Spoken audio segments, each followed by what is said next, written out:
ओम शांति। 19 अक्टूबर 2022 के महावाक्य हैं। मीठे बच्चे, बाप आए हैं तुम्हें सब घुटकों से छुड़ाने। तुम अभी इस शोक वाटिका से अशोक वाटिका में चलते हो, इस विषय वैतरणी नदी से पार जाते हो। प्रश्न: याद में बैठते समय किस बात का विघ्न नहीं पड़ता और किस बात का विघ्न पड़ता है? उत्तर: याद में बैठने के समय किसी भी आवाज का या शोरगुल का विघ्न नहीं पड़ता, वह ज्ञान में पड़ता है, लेकिन याद में माया का विघ्न जरूर पड़ता है। माया याद के समय ही विघ्न डालती है, अनेक प्रकार के संकल्प विकल्प ले आती है। इसलिए बाबा कहते हैं, बच्चे सावधान रहो, माया का घूंसा मत खाओ। शिव बाबा जो तुम्हें अपार सुख देता है, सर्व संबंधों की सैक्रीन है, उसे बहुत बहुत प्यार से याद करो। याद में तीखी दौड़ी लगाओ। गीत: रात के राही थक मत जाना। ओम शांति। मीठे मीठे बच्चे जो यात्रा पर हैं, वैसे जो बैठे हैं उनको यात्रा पर थोड़े ही कहा जाता। यह यात्रा कैसी वंडरफुल है। शांति की यात्रा, शांति धाम में जाने की यात्रा। रावण के राज्य में गुटखा खाकर मरना होता है। एक सत्यवान सावित्री की कहानी है ना, कि काल से भी सावित्री सत्यवान की आत्मा को वापिस ले आई। वास्तव में ऐसी कोई बात है नहीं। बाकी आधा कल्प काल खाता है, अंत में गुटखा आता है ना। रावण जिसको वर्ष वर्ष जलाते रहते हैं, वह हमारा दुश्मन है, ये नहीं जानते। बाबा कहते हैं, मैं आया हूँ तुमको शोक वाटिका से निकाल अशोक वाटिका में ले जाने, जहाँ गुटखा खाना नहीं होता। यहाँ तो अनेक प्रकार के गुटके हैं। माँ बाप पति बच्चों के गुटके खाते रहते हैं, पति विकार में फंसाते हैं। बाप आकर इन सब घुटकों से छुड़ाते हैं और नई दुनिया में ले जाते हैं। अभी आत्मा के पंख टूट गए हैं, आत्मा उड़ नहीं सकती, फिर याद की यात्रा नहीं कर सकते हैं। बरोबर यह बुद्धि योग की यात्रा है। लिखा है ना, मन मना भव। इसका अर्थ कोई यात्रा थोड़ी समझते हैं। कहते हैं, राम ने बंदरों की सेना ली और बंदरों ने पुल बनाई। बंदर पुल कैसे बनाएंगे? यह तुम्हारी याद के यात्रा की पुल बन रही है, जिस पुल से तुम विषय वैतरणी नदी पार हो जाते हो। बाप इस नदी में तैरना सिखलाते हैं। खिवैया है ना, विषय वैतरणी नदी से पार कराए शिवालय में ले जाते हैं। कहते हैं, अमृत छोड़ विष काहे को खाए। तो ज्ञान को अमृत कहा जाता है। ज्ञान से सद्गति होती है। शास्त्रों को ज्ञान नहीं कहेंगे, वह है भक्ति की सामग्री। शास्त्र पढ़ने से सतयुग आ नहीं सकता, सद्गति हो नहीं सकती, इसलिए उनको ज्ञान अमृत नहीं कहेंगे, वह है भक्ति। ज्ञान में पहले 100% सद्गति, फिर धीरे धीरे नीचे उतरते हैं। यह नहीं कहेंगे कि सतयुग में भी दुर्गति होती है, वहाँ दुर्गति का नाम नहीं होता। कलयुग में सबकी दुर्गति होती है। तुम जानते हो, सर्व पर दया करने वाला बाप एक ही है, जिसको श्री श्री कहा जाता है। फिर श्री श्री का टाइटल सब पर रख देते हैं। श्री कहा जाता है देवताओं को, श्री लक्ष्मी नारायण, श्री राम सीता। तो ऐसा श्री बनाने वाले को श्री श्री कहा जाता है। तुम बाप के सामने प्रतिज्ञा करते हो कि हम कभी विकार में नहीं जाएंगे। अगर प्रतिज्ञा कर फिर भूल की, तो बाप का राइट हैंड धर्मराज भी बैठा है, धर्मराज माफ नहीं करेगा।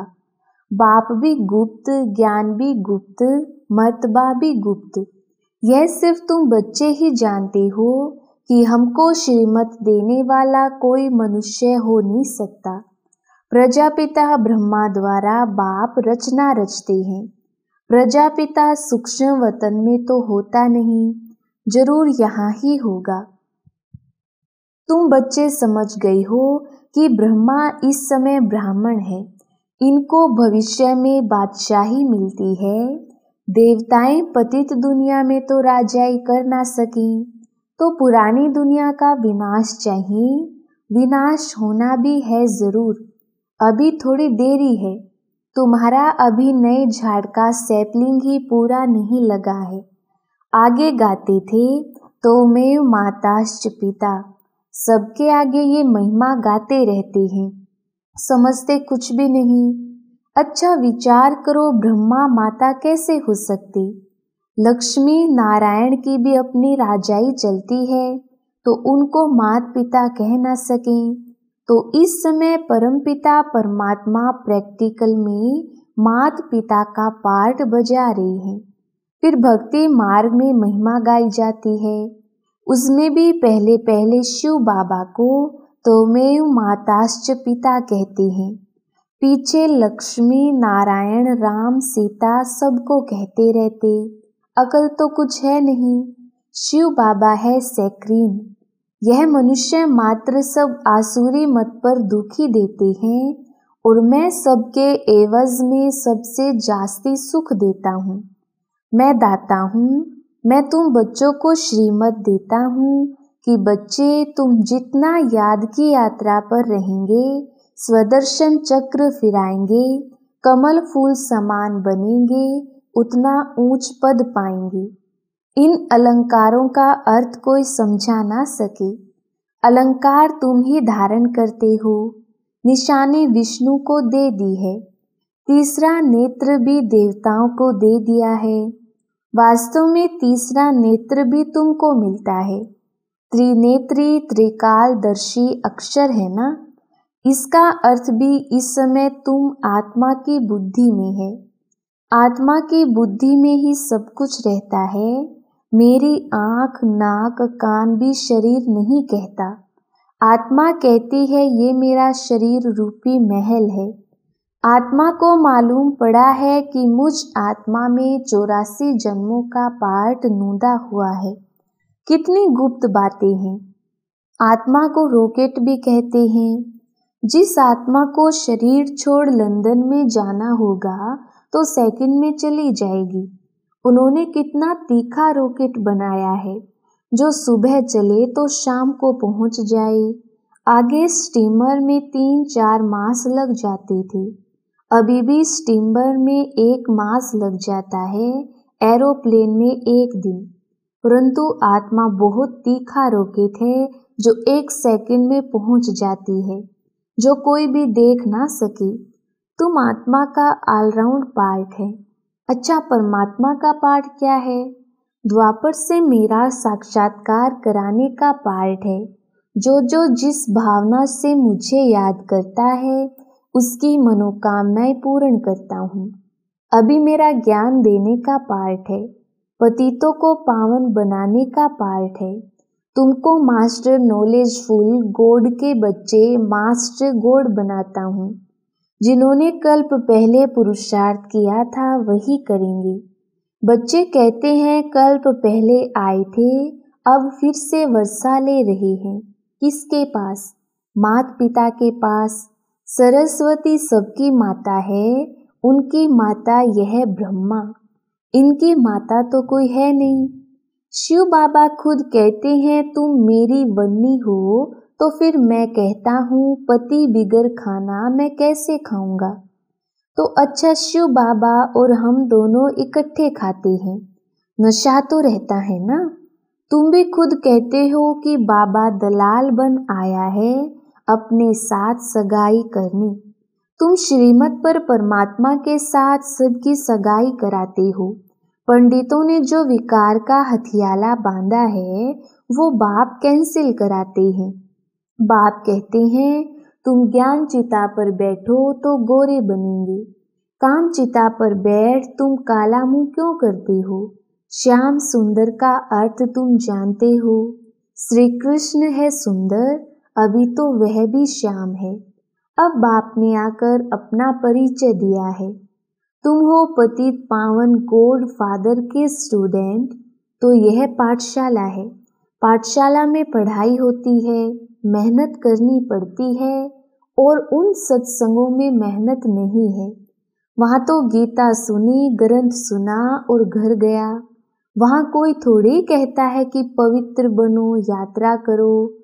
आगे चलिए सब जिस्मानी यात्राएं आदि बंद हो जाएंगी। बर्फ पड़ी व एक्सीडेंट हुआ तो कोई जाएंगे नहीं, क्योंकि तुम्हारी यात्रा जोर होती जाएगी। हमारी यात्रा है शिवालय तरफ।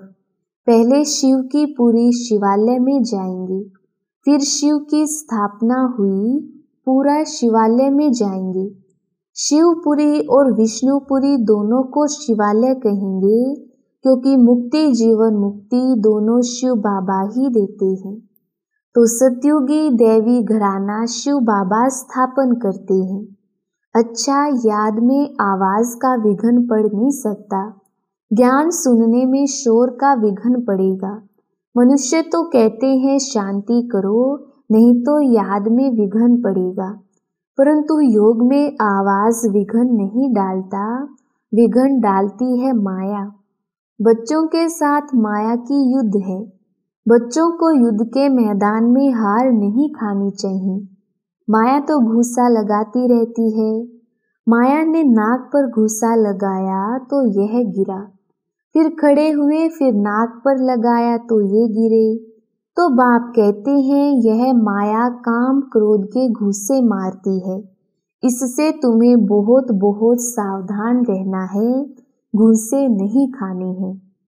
अच्छा, मीठे मीठे सिकिलधे बच्चों प्रति माता पिता बाप दादा का याद प्यार और गुड मॉर्निंग। रूहानी बाप की रूहानी बच्चों को नमस्ते। हम रूहानी बच्चों की रूहानी बाप दादा को याद प्यार, गुड मॉर्निंग और नमस्ते जी। धारणा के लिए मुख्य सार। पहला पॉइंट, ज्ञान के सब अलंकारों को धारण कर स्वदर्शन चक्रधारी त्रिनेत्री त्रिकालदर्शी अर्थात मास्टर गॉड बनना है। दूसरा पॉइंट, बाप के राइट हैंड धर्मराज को स्मृति में रख कोई भी विकर्म नहीं करनी है। पावन बनने की प्रतिज्ञा करके विकार में नहीं जाना है। वरदान, दृढ़ प्रतिज्ञा द्वारा अलबेलेपन के लूज स्क्रू को टाइट करने वाले तीव्र पुरुषार्थी भव। विस्तार, प्रतिज्ञा में लूज होने का मूल कारण है अलबेलापन। जैसे कितनी भी बड़ी मशीनरी हो, लेकिन एक छोटा सा स्क्रू लूज हो जाता है तो सारी मशीन को बेकार कर देता है। वैसे प्रतिज्ञा को पूरा करने के लिए प्लान बहुत अच्छे बनाते हो, पुरुषार्थ भी करते हो, लेकिन पुरुषार्थ व प्लान को कमजोर करने का स्क्रू एक ही है, अलबेलापन। वह नए नए रूप में आता है। इसी लूज स्क्रू को टाइट करो, मुझे बाप समान बनना ही है। इसी दृढ़ संकल्प से तीव्र पुरुषार्थी बन जाएंगे। स्लोगन, बेहद की वैराग्य वृत्ति ही समय की समीपता का फाउंडेशन है। मातेश्वरी जी के अनमोल महावाक्य। अभी तो ये सारी दुनिया जानती है कि परमात्मा एक है। उसी परमात्मा को कोई शक्ति मानते हैं, कोई कुदरत कहते हैं, मतलब तो कोई ना कोई रूप में जरूर मानते हैं। तो जिस वस्तु को मानते हैं अवश्य वह कोई वस्तु होगी, तब तो उनके ऊपर नाम पड़े हैं। परंतु उस एक वस्तु के बारे में इस दुनिया में जितने भी मनुष्य हैं उतनी मतें हैं, परंतु चीज फिर भी एक ही है। उसमें मुख्य 4 मतें सुनाते हैं। कोई कहता ईश्वर सर्वत्र है, कोई कहता है ब्रह्म ही सर्वत्र है, कहते हैं सर्वत्र ब्रह्म ही ब्रह्म है। कोई कहता ईश्वर सत्यम माया मिथ्यम, कोई कहता ईश्वर है ही नहीं, कुदरत ही कुदरत है। वो फिर ईश्वर को नहीं मानते। अब ये इतनी मतें हैं, वो तो समझते हैं जगत प्रकृति है, बाकी कुछ है नहीं। अब देखो जगत को मानते हैं, परंतु जिस परमात्मा ने जगत रचा उस जगत के मालिक को नहीं मानते। दुनिया में जितने अनेक मनुष्य हैं उन्हों की इतनी मतें हैं। आखिर भी इन सभी मतों का फैसला स्वयं परमात्मा आकर करता है। इस सारे जगत का निर्णय परमात्मा आकर करता है, अथवा जो सर्वोत्तम शक्तिवान होगा वही अपनी रचना का निर्णय विस्तार पूर्वक समझाएगा। यही हमें रचना का भी परिचय देते हैं और फिर अपनी रचना का भी परिचय देते हैं। कई मनुष्य ऐसे प्रश्न पूछते हैं, हमको क्या साबिती है कि हम आत्मा हैं। अब इस पर समझाया जाता है, जब हम कहते हैं अहम आत्मा उस परमात्मा की संतान है। अब ये है अपने आप से पूछने की बात, हम जो सारा दिन मैं कहता रहता हूँ वो कौन सी पावर है, और फिर जिसको हम याद करते हैं वो हमारा कौन है। जब कोई को याद किया जाता है तो जरूर हम आत्माओं को उन्हों द्वारा कुछ चाहिए। हर समय उनकी याद में रहने से ही हमको उस द्वारा प्राप्ति होगी। देखो मनुष्य जो कुछ करता है जरूर मन में कोई ना कोई शुभ इच्छा अवश्य रहती है। कोई को सुख की, कोई को शांति की इच्छा है, तो जरूर जब इच्छा उत्पन्न होती है तो अवश्य कोई लेने वाला है, और जिस द्वारा वो इच्छा पूर्ण होती है वो अवश्य कोई देने वाला जरूर है, तभी तो उनको याद किया जाता है। अब इस राज को पूर्ण रीति से समझना है, वो कौन है। यह बोलने वाली शक्ति मैं स्वयं आत्मा हूँ, जिसका आकार ज्योति बिंदु मिसल है। जब मनुष्य स्थूल शरीर छोड़ता है तो वो निकल जाती है, भल इन आंखों से नहीं दिखाई पड़ती है। अब इससे सिद्ध है कि उसका स्थूल आकार नहीं है, परंतु मनुष्य महसूस अवश्य करते हैं कि आत्मा निकल गई, तो हम उसको आत्मा ही कहेंगे। जो आत्मा ज्योति स्वरूप है, तो अवश्य उस आत्मा को पैदा करने वाला परमात्मा भी उसके ही रूप मुआफिक होगा। जो जैसा होगा उनकी पैदाइश भी वैसी होगी। फिर हम आत्माएं उस परमात्मा को क्यों कहते हैं कि वो हम सर्व आत्माओं से परम है, क्योंकि उनके ऊपर कोई भी माया का लेप छेप नहीं है। बाकी हम आत्माओं के ऊपर माया का लेप छेप अवश्य लगता है, क्योंकि हम जन्म मरण के चक्कर में आते हैं। अब यह है आत्मा और परमात्मा में फर्क। अच्छा, ओम शांति।